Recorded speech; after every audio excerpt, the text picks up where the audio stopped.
for a regulated, familiar product structure to access Solana and its native 7 to 8% yield, I have an answer for you. With that, I would like to introduce BSOL, the first Solana staking ETF that was launched last fall on the New York Stock Exchange. And Bradley Duke, head of Europe at Bitwise, is going to present his thesis behind why BSOL is one of the best, most efficient ways to hold Solana.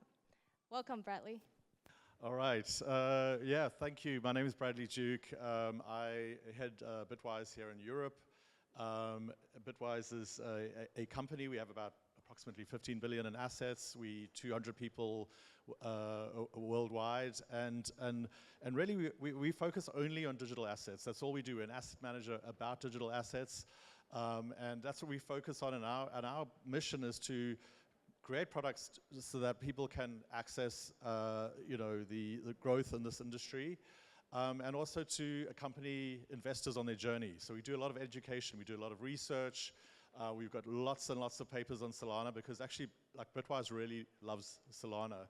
And I mentioned that last time I spoke at the House of Sol.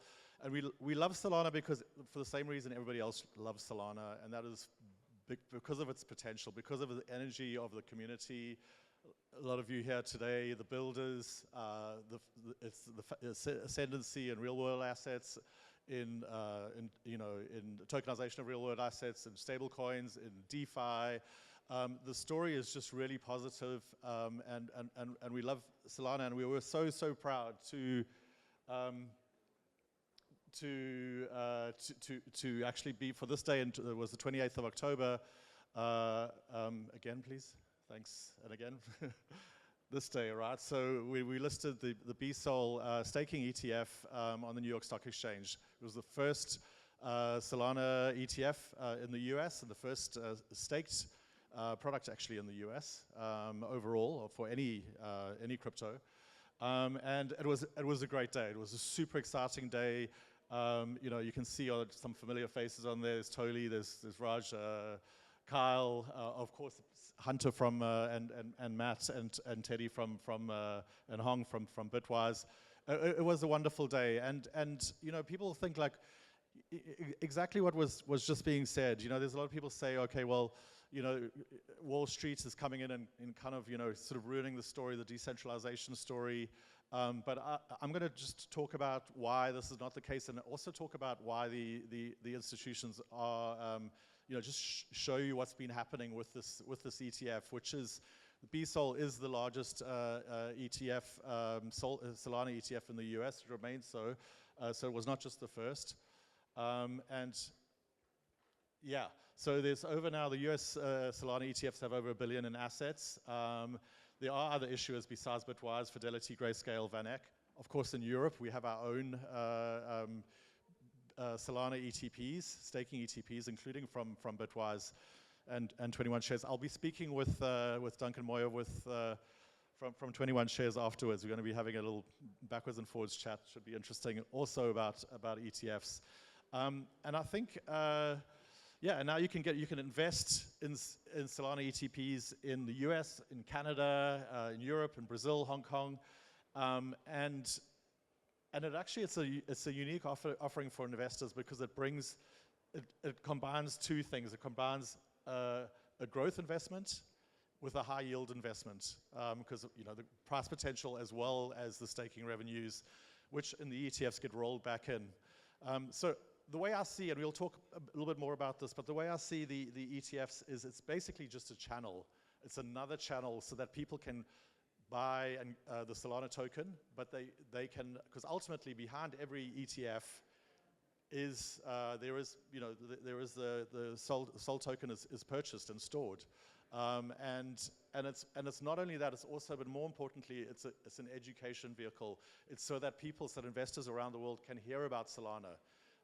People in traditional finance, these massive amounts of wealth that we were talking about, so that some of that can start to move across from equities and bonds and commodities towards crypto. All right, yeah, and it was amazing. I mean, since inception, the weekly exchange volumes have been fantastic on BSOL. This is just for BSOL. Really, and this, if you can't see, this is up to 250 million weekly volumes, exchange volumes in the US. And again, thanks. Yeah, and actually, in the 18 weeks, 16 of the 18 weeks have been net inflows for BSOL. So even as we know, markets are terrible, but people are still investing. They're still buying, and so we saw inflows just 2 weeks out of those 18 weeks where there were outflows. So I think that's actually remarkable. And here are some of the names of who's investing. You ask yourselves, like, who are these institutions? Who's actually buying?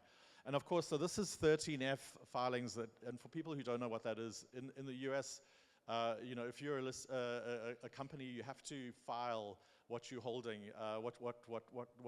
the investments that you've made, and then they're published by Bloomberg and other channels.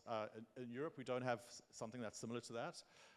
But you can actually go in and see actually who are the buyers, and there's some amazing names. Electric Capital's it's a VC, Goldman Sachs, Susquehanna, Multicoin, Morgan Stanley, Wolverine, FMR, which you know, and Van Eck, and Intesa Sanpaolo. That's you know, European Italian bank, and of course there are lots of market makers there. Lots of names you've never heard of. Asset management. A lot of them are Bitwise clients in the US. And they're buying Solana. I think this is a really interesting number. It's like, so what are the categories of the buyers, the holders, and these 13Fs? Now the 13Fs don't show retail investors because they are not required to declare their holdings. But you know, there's investment advisors as the largest group, hedge fund managers, holding companies, brokerages, and banks. So institutions are there, banks are involved, and brokers are buying. And I think this is probably, of these snaps that we took from Bloomberg, this is probably the most interesting for me, because here we have the you know, the top 4 cryptos that have ETFs in the US, Bitcoin, Ethereum, Solana, and XRP. And the astonishing thing about that is showing the 13F holders, the AUM, and the pink bars on the far right say percentage of AUM in 13F filings, and with Solana it's almost half. That shows that the institutional investors are interested. They are taking notice of Solana and the constant improvements in the technology and how it's outperforming and its ascendancy across a number of different areas, and they are investing. And let's not forget about the retail investor around the world. US, you've got Charles Schwab, and here in Europe we've got you know, ING, Comdirect, Interactive Brokers. Everywhere you can buy these Solana ETPs and ETFs as a retail investor too. And that's it from me. Thank you very much. Thank you for hosting such a great evening, and thank you.